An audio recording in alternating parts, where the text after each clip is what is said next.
Bonjour à tous et bienvenue dans cette nouvelle vidéo de France Gattai dédiée aujourd'hui à la review du Dragon Shiza. Donc le Dragon Shiza, c'est le mecha un peu culte de la série Kyoryu Sentai Zyuranger de 1992 parce que c'est le mecha du petit personnage que vous voyez là sur la boîte, à savoir Burai, le Dragon Ranger, donc le premier ranger, le premier sixième ranger des séries Sentai. Donc ce robot, ce mecha plutôt, est un peu culte, et on va voir un peu ce qu'il fait, comment il interagit avec le Daijujin, et enfin, surtout les deux façons par lesquelles il interagit avec le Daijujin. Donc on est parti. On va d'abord le regarder lui-même tout seul de plus près. Donc le Dragon Chaser, c'est un mecha qui ressemble à un dragon, comme son nom l'indique, mais bon, on va être clair, c'est quand même le Godzilla des séries Sentai. Donc c'est vraiment, même quand on le voit arriver, ça fait vraiment très kaiju, son arrivée. Donc c'est vraiment déjà je sais pas, quelque chose d'assez différent dans les Sentai. Donc c'était vraiment cool à voir à l'écran. Alors, je le dis pas comme si j'avais vu la série Joe Ranger, hein, je l'ai fait comme tout le monde, j'ai vu d'abord Power Ranger quand j'étais petit. Mais en tout cas, c'est vraiment un dessin assez cool. Mais par contre, déception quand on avait la version américaine à l'époque. Déception parce que tout simplement, tous ces autocollants qu'on voit là, vous voyez, là, sont vraiment différents de la version télé. Parce que ce qu'on voyait à l'écran et ce qu'on avait en jouet, c'était pas du tout la même chose. Parce que c'était la manie qu'avait Bandai Amérique de changer les autocollants des mechas. Donc là, on n'avait pas ces jolis signes. Enfin, moi j'ai toujours trouvé que ça ressemblait à des signes, mais bon, ça c'est peut-être que mon avis. On n'avait pas les Z là qui ornent un peu partout le robot. On n'avait pas non plus toutes ces jolies fioritures, arabesques qu'on voit là un peu partout, là et là. Voilà, on avait tous ces petits détails qui manquaient. Et c'était vraiment très triste parce que, comme vous voyez là, il est plutôt cool. Avec son joli chrome doré, tout son gris là, avec que on va dire des petites pointes de vert pour rappeler que c'est bien le mecha du Ranger vert. Voilà, c'est un robot plutôt cool. Et en plus, alors le jouet, il a un petit truc, c'est que là vous voyez, il y a un petit interrupteur, et donc si je le mets sur on, et bien en fait,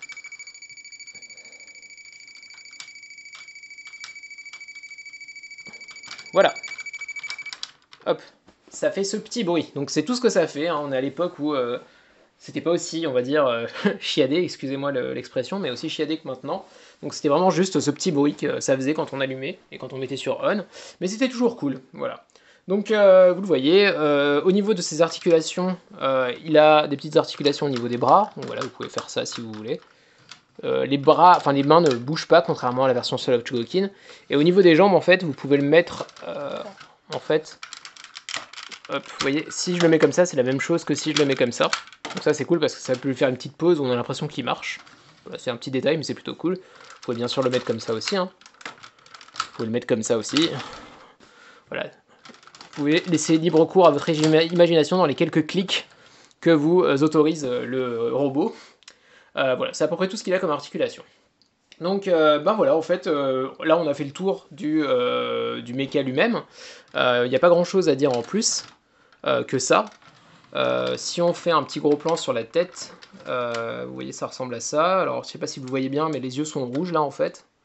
Et après, qu'est-ce qu'on a d'autre à dire? Ah oui, peut-être, je sais pas, moi c'était peut-être pas comme ça dans ma version américaine, mais là quand je remonte, ferme la bouche, en fait elle s'ouvre avec un ressort. Je vais le faire comme ça, vous voyez, ça fait ça. Donc la bouche est toujours ouverte. Ce qui n'est pas dérangeant, hein. Mais voilà, ça donne toujours cet effet-là. Donc voilà. Donc maintenant, écoutez, maintenant qu'on a fait le tour de ce robot, et ben on va voir exactement ce qu'il fait avec les autres mechas. Donc on va commencer d'abord par former le Goryujin, donc qui est la deuxième. Enfin, cette série elle est un peu spéciale parce que jusqu'à cette série-là, on avait le premier robot et le deuxième robot qui étaient là. En fait, ils s'assemblaient pour former un super robot. On avait eu des cas aussi au début où le deuxième robot était complètement à part, mais à partir de Liveman, en fait, le deuxième robot s'assemblait juste avec le premier robot. Mais là, il y a un petit truc en plus, il y a une étape avant, en fait, ce robot, enfin ce mecha, remplace certains des autres mechas du Daijujin pour former un robot à lui tout seul qui s'appelle le Goryujin. Donc on va le transformer. Pour former le Goryujin, j'aurai besoin du mammouth, du tigre, et on va mettre devant l'autre, et du triceratops. Voilà, avec ces 3 mechas, eh ben, on va pouvoir faire un petit mecha qui fait du bien.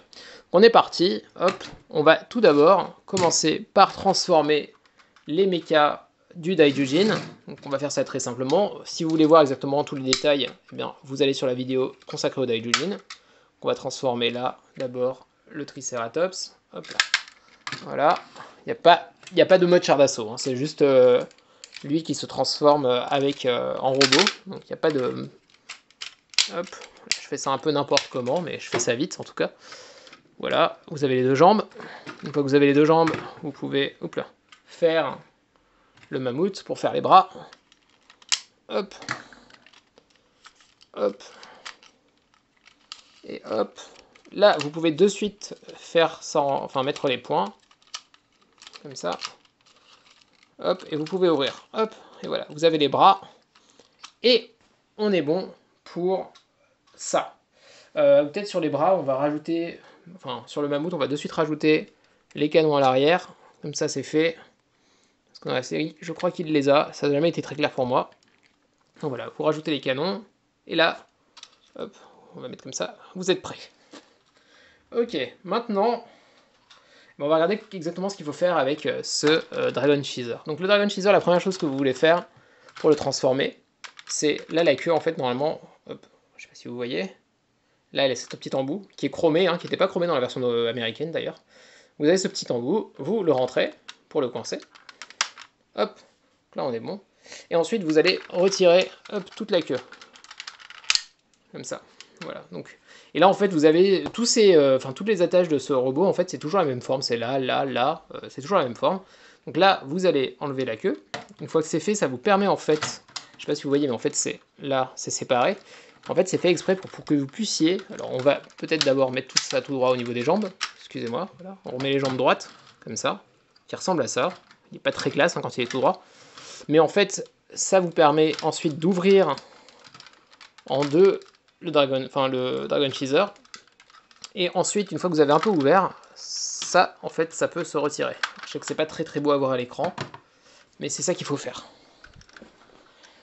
Donc, hop, ensuite, quand vous avez fait ça, en fait, on en est là. Vous n'avez plus qu'à refermer. Donc pour refermer, en fait, vous joignez le connecteur mâle là au connecteur femelle là. Et là, on est bon. Hop, pour l'instant, je laisse comme ça. Je veux juste vous montrer le Blast là, donc qui est ce blaster qui forme aussi le torse. Voilà, cette partie-là, elle va être, on va dire, importante pour toutes les formations ensuite, parce que ça va devenir une arme. Donc voilà, le Blast là, pour l'instant, vous vous en séparez. Et donc là, sur le Dragon Cheeser, allez, on va le mettre en avant quand même, parce que c'est mieux comme ça. La première chose que vous allez faire, c'est rentrer les mains. Donc pour rentrer les mains, vous les mettez le plus bas possible, comme ça.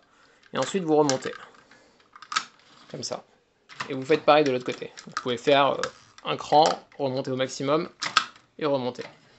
Voilà, vous avez les 2 bras maintenant, les 2 mains, on va dire plutôt, à l'intérieur, là et là. Et là, ce que vous allez faire, en fait, c'est ouvrir. Enfin, vous voyez, ça se sépare là, au niveau de... Là, vous avez connecteur mâle et femelle et mâle. Donc là, c'est déconnecté comme ça. Donc vous faites ça. Et là, en fait, vous voyez, il y a cette petite partie noire qui vous permet de tout ramener ça vers l'avant. Et vous faites pareil de l'autre côté. Et en fait, là, vous allez connecter ça avec les connecteurs que vous voyez là et là. Hop. Et voilà. On a déjà formé quelque chose d'assez cool. C'est le plastron du robot qu'on va faire. Et ensuite, l'autre chose à faire, vous allez remettre les jambes droites. Vous allez reculer d'un cran. Faites pareil de l'autre côté. Hop. Vous remontez ces petits caches et vous rentrez toute la jambe. Comme ça à l'intérieur. Hop. Et vous vous retrouvez avec ce qui va servir de cuisse. Hop. Hop, hop. Et voilà. Le Dragon Zord ou le Dragon Cheeser est prêt à l'assemblage. Comme ça. Donc on est parti. On va assembler ça. Pour assembler, je vais un peu surélever mon matériel pour que ce soit un peu plus visible. Donc déjà, je vais mettre les 2 jambes que vous n'allez plus voir, hein, mais voilà, vous avez les 2 jambes là. Ou plutôt, attendez, on va d'abord assembler les deux jambes et vous allez voir ce qui se passe. Ça sera mieux pour vous. Donc là, vous avez les deux jambes. Les jambes, en fait, elles s'assemblent, vous vous souvenez là, si vous avez vu la vidéo sur le Daijujin. Et je vais peut-être vous montrer les connecteurs mâles là, qui sont là en fait.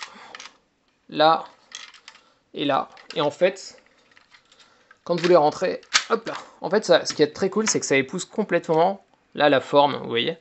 En fait, ça, c'est un petit détail qu'il n'y a pas dans le Soul of Chogokin, parce que il faut permettre au robot d'être articulé au niveau des jambes. En fait, il a perdu ce petit, comment dire, le fait que ça semble aussi bien, et que les formes s'épousent autant entre elles. Ça, c'est dommage. Et en tout cas, vous faites pareil de l'autre côté. Et voilà, vous avez formé les jambes. Donc maintenant, on va surélever, maintenant que vous avez vu ça. Oula. C'est du système D toujours chez moi. Hop. Ok, donc voilà, une fois que vous en êtes là, à l'arrière, vous allez en fait mettre les bras. En fait, ce qui se passe là, je sais pas si vous allez le voir, là vous voyez les petits stries là, les petits interstices. En fait, là-dedans vont glisser les... C'est pareil de l'autre côté, il faut le comprendre. Hein. Mais là, je sais pas si vous voyez, mais il y a des stries là, à ce niveau-là, et en fait, ça va complètement rentrer. Alors, dans le Daijujin, ça ne sert à rien, mais en fait, ça sert que pour le Goryujin. Parce que, à l'arrière, là, vous voyez, il n'y a pas d'attache. Alors que, sur le Daijujin, vous vous servez de ces... Hop là, de ces deux attaches là et là, pour former les bras. Donc là, vous avez ça en moins. Et donc, il suffit d'épouser la forme, enfin de faire épouser la forme, pour que ça tienne presque. Et ensuite, ben, vous connectez. Comme sur le Daijujin, il y a des connecteurs sur le côté. Et voilà, vous avez formé, hop, presque toute la... Alors là, il faut un peu jouer d'astuce parce que, hop, vous voyez, ça reste un peu écarté. Mais bon, c'est comme ça. Et alors attendez, je vais peut-être faire un truc pour que vous voyez un peu mieux les choses. Parce que je crois que c'est pas le plus top pour voir ce que je fais. J'espère que là c'est un peu mieux, peut-être. Voilà, ok. Je crois que c'est un poil mieux. Donc en fait, quand vous en êtes là, tout ce qu'il vous reste à faire en fait, c'est... Bon bah en fait, c'était pas la peine de surélever parce que je vais rebaisser maintenant. Hop. Alors, je sais pas si vous allez arriver à le voir. Je pense qu'on va y arriver. Attendez, hop. Restez avec moi. Restez encore avec moi. Hop là. Hop. Non, on voit rien. Bon bah c'est bien dommage. Alors je ne sais pas trop quoi faire. Attendez. Bon bah on va le faire à la main. Hop. Là vous voyez. La dernière chose que vous avez à faire, c'est de tirer là sur la gueule. Hop. Et là ça va révéler la tête du Goryujin. Voilà, donc ce magnifique robot avec des grosses lunettes de soleil rouge, je l'ai toujours vu comme ça. Donc une fois que vous avez fait ça, hop, on va remettre ça comme il faut, on va remettre ça là, et on va, hop, dire que le Goryujin, il est fini. Voilà, donc vous voyez le Goryujin qui brille de ses mille feux, grâce à son magnifique plastron doré. Donc voilà, je ne sais pas si vous le voyez très bien, je vais vous le montrer un peu mieux comme ça. Voilà, il ressemble à ça. Ça, c'est le Goryujin. Donc, une fois que vous avez formé le Goryujin, hop, ce que vous pouvez faire, c'est former son arme. Alors, son arme, elle se forme très simplement avec cette chose-là que vous avez, qui est complètement à part. Voilà. Donc, qui ressemble à une colonne grecque, en fait. Voilà. Vous avez ce machin-là, avec cette petite poignée-là. Et là, vous voyez encore toujours la même attache qu'on voit partout. Et en fait, cette attache, elle va permettre de mettre le blesto-là, avec le trou qui est là. On voit rentrer ça dedans. Là, hop, on est bon. Voilà. Et au-dessus, vous voyez qu'il y a encore la même attache. Et là, en fait, vous allez prendre la queue du Dragon Shiza. Donc la queue qui est là. Hop. Non, ça va pas faire la mise au point comme il faut. Hein. Hop. Et là, vous voyez une petite boule. En fait, ça vous permet de savoir qu'il faut mettre la petite boule là, vers l'avant pour que ça rentre dans le trou là. C'est juste pour vous donner l'avant de l'arrière. Donc vous rentrez ça. Hop. Et voilà. Vous avez formé l'arme du Goryujin, qui a un nom, que j'ai oublié. Voilà, donc je vais voir si je peux le retrouver, mais je ne pense pas. Donc voilà, j'ai oublié son nom, mais enfin, voilà, c'est l'arme du Goryujin. Voilà, tout en hauteur. Pardon. Hop là. Et donc cette arme, vous pouvez tout à fait la mettre. Hop, vous voyez, si vous prenez le bras comme ça, vous rangez, vous mettez ça comme ça, et voilà, ça donne l'impression, hop, qu'il la tient comme dans la série, comme ça, hop. Bon, c'est tout ce que vous pouvez faire en fait, hein. Impossible pour lui de porter la fourreuse d'une autre façon, donc voilà, c'est bien dommage, mais bon, voilà, ça c'est le Goryujin. On reprend comme ça, voilà. Voilà, on est bon pour cette partie-là. Donc maintenant, ce qu'on va faire, c'est qu'on va regarder comment tout ça fonctionne avec le Daijujin. Donc, je vais retirer. Ça va être Goryu Drill, le nom de l'arme. Je suis en train de réfléchir. Ça ne revient pas, ça m'énerve. Donc en tout cas, ça, vous le gardez comme ça pour l'instant. Voilà. Et là, on va reprendre les parties du Daijujin.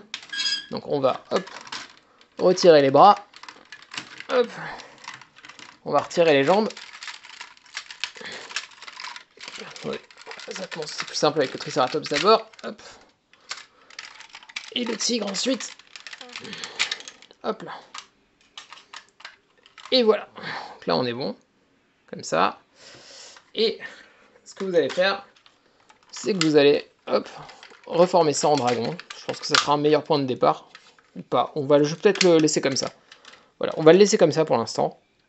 On va dire. Ça sera un bon point de départ parce que je ne vais pas le refaire en dragon parce que je garde la foreuse.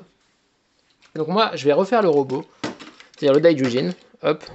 Pour refaire le Daijujin, attendez, avant de faire les jambes, je vais transformer le tyrannosaure vite fait devant vous.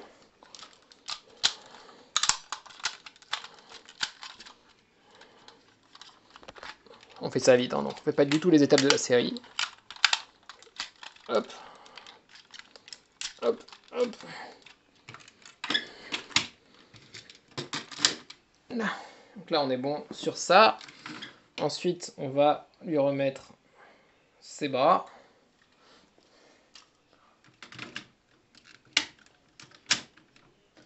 On va, hop, mettre la queue comme ça.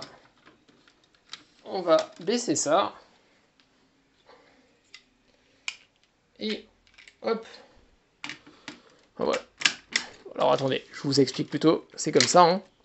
Là, vous avez de Daijujin comme ça. On est d'accord. Et en fait, pour le préparer, vous allez rentrer justement les cornes. Et vous allez baisser là les épaulettes. Comme ça. Et en fait, là-dessus, vous allez prendre le Dragon Cheeser. Hop. Et vous allez l'ouvrir en deux. On va peut-être enlever le Daijujin pour l'instant. Vous allez l'ouvrir en deux. Et là, vous allez voir que il y a ces petites attaches que vous allez hop, hop, mettre comme ça. Et en fait, là, les jambes, elles sont complètement... Enfin, elles flottent dans les airs, quoi. Et en fait, là, les deux attaches que vous avez vues, là, qui sont des espèces d'encoches, hein, en fait, là, en fait, elles vont se fixer là dans l'interstice entre le bras et le torse, enfin entre l'épaule et le torse, on va dire. Et donc, vous allez enfoncer tout ça. Hop, hop. Et voilà. C'est la seule fixation qu'il y a pour ce robot. Et vous vous retrouvez avec... Ensuite, pardon, vous relevez la corne du Dragon Cheeser, voilà. Et vous vous retrouvez avec le Jute Daijujin. Donc Jute, c'est l'empereur, donc c'est le Daijujin empereur. Donc, enfin voilà, c'est Daijujin plus Dragon Cheeser. Voilà, c'est exactement, enfin, c'est juste une traduction de César, quoi. Et donc là, vous vous retrouvez avec ce magnifique robot. Moi, je trouve ça assez cool, en fait, même si c'est juste posé. Il y a beaucoup mieux, hein, comme robot, on va dire, assemblé avec le deuxième mecha. Mais bon, ça reste un style. Pour ce robot, vous avez la possibilité bien sûr de lui adjoindre la Goryeo Drill, hein, on va l'appeler comme ça. Attendez, vous savez ce que je vais faire? Là, vous entendez les bruits du polystyrène, parce que je vais reprendre la notice, et voir s'il y a le nom pour... Ah non, c'est le Dragon Antler. Voilà, c'est vrai, c'est le Dragon Antler. C'est les défenses du dragon. Antler, ce sont les défenses des cerfs et tout ça. Enfin, les bois en fait des cerfs. Ah, c'est le Dragon Antler. Donc, excusez-moi. Donc, vous pouvez laisser le Dragon Antler, ou alors en fait vous avez la possibilité, un mode exclusif au jouet, hop, de faire ça, hop. Voilà, on a séparé. En fait, là-dessous, si vous regardez, là, vous voyez encore les attaches là. Bon, en fait, ces attaches-là peuvent vous servir à attacher là-dessous ça, le blastola, enfin le blastola, pardon. Et vous pouvez mettre de l'autre côté, hop, hop. Et en fait, vous vous retrouvez avec ce Jutei Daijujin qui a carrément des super armes sur le côté. Donc ça, bon, dans la série on ne le voit pas, c'est un mode exclusif au jouet. Sur la boîte du jouet, en fait, je vais vous montrer, mais on a l'impression que c'est vraiment la forme de base, alors qu'en fait pas du tout. Hein. Dans la série, ça n'a pas été mis la forme de base. Je répète, et on va finir plutôt avec cette image-là. La forme de base de cette forme-là, on va dire le mode de base de cette forme-là plutôt, c'est... Oula, on va y arriver, hop. C'est ça. On est d'accord. Hein. C'est voilà, le Jutei Daijujin, il est comme ça. Voilà, vous le voyez pas du tout comme il faut. C'est absolument pas bien cadré. Voilà, hop, c'est mieux comme ça. Donc voilà. Donc je crois que j'ai pas grand chose d'autre à montrer sur le Dragon Cheeser et sur le Daijujin. Voilà, enfin vous voyez que c'est bien différent. Surtout le gros truc différent, ce sont, mais ça on l'avait vu déjà sur le Goryujin, c'est la présence de ces deux gros Z. Enfin, j'ai toujours vu des Z moi en tout cas, qui étaient remplacés par des éclairs Power Rangers dégueulasses dans la version américaine. Donc ça c'est plutôt cool à voir. Et donc voilà. Il n'y a pas grand chose d'autre à dire sur ce robot. On va regarder peut-être pour finir la boîte. Donc je vais retirer le robot de là pour l'instant. Et on va regarder la superbe artbox de ce robot. Donc voilà. Donc ce robot avec les Zyuranger qui sont mis plus en avant presque que le Burai qui est sur son dragon. Enfin qui est sur le Dragon Cheeser.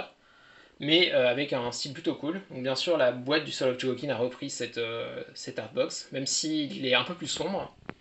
Sur le dessus, vous avez une photo du Dragon Cheeser avec le médaillon du Dragon Ranger. Sur le côté, vous avez la tête de... Enfin, je vous montre comment ça se transforme en Goryujin. Et vous avez ensuite, regardez, ça brille et ça fait du bruit. Sur l'autre côté, vous avez encore une photo du Dragon Cheeser, pardon, excusez-moi, qui brille, hein, là encore. Et à l'arrière, les photos de absolument toutes les formes, en fait. Donc voilà. Il vous montre comment ça s'assemble avec les trois autres mechas pour former le Goryujin, avec le Daijujin pour former le Jutei Daijujin. Donc voilà. C'est assez cool. Hop. Tout à l'heure j'ai dit que Jutei ça veut dire l'empereur, mais en fait ça veut dire l'empereur des bêtes, hein. Donc des monstres on va dire. Soyons précis. Je viens d'y repenser en voyant les caractères chinois sur la boîte. Donc voilà. Oui, je dis caractères chinois. Je peux avoir une très longue discussion, mais oui, les caractères japonais viennent du chinois, il ne faut jamais l'oublier. En tout cas une partie. Même si les syllabaires sont aussi formés à partir de ces caractères chinois. Voilà. Bref. Donc voilà, et bien écoutez, je pense qu'on en a fini avec ce robot. On va faire une petite dernière pause avec la boîte du robot devant, enfin à l'arrière plutôt, le robot devant, et on va lui adjoindre, hop, là, hop, Dragon Antler, et voilà, on a fini pour cette vidéo. J'espère qu'elle vous a plu, et on se retrouve très vite.